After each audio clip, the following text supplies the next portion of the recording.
कुनै पनि civil engineer अथवा आर्किटेक्टले सुरुमा सिक्नै पर्ने फर्स्ट सफ्टवेयर भनेकै AutoCAD हो।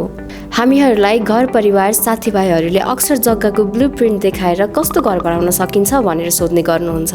हो, तपाईहरूको यस समस्याको समाधान गर्न र तपाईहरूलाई बिल्डिङ डिजाइनमा पोख्त बनाउन N.I.E ले यही माघ 14 गतेबाट 5 विक्सको municipal map making using AutoCAD र 3D modelling of building using SketchUp and V-Ray को अनलाइन र फिजिकल ट्रेनिङ आयोजना गर्न गइरहेको छ।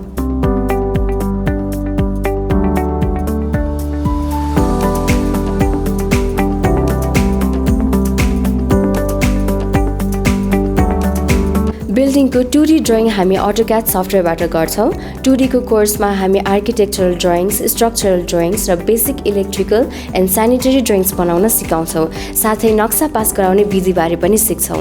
यसअघि बनाएको 2D मोडलकै बेसिसमा रहेर SketchUpबाट 3D मोडल बनाउँछौँ र उक्त मोडललाई रियलिस्टिक देखाउन रेन्डरिङ पनि गर्छौँ। यसरी तपाईहरूले आकर्षक 3D डिजाइन बनाएर आफ्नो क्लाइन्टहरूलाई कन्भिन्स पनि गराउन सक्नुहुनेछ।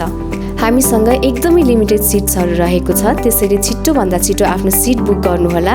सिट बुक गर्नका लागि दिएको लिङ्कमा गएर फर्म भर्न सक्नुहुनेछ अथवा हामीलाई हाम्रो कन्ट्याक्ट नम्बरमा पनि सम्पर्क गर्न सक्नुहुनेछ।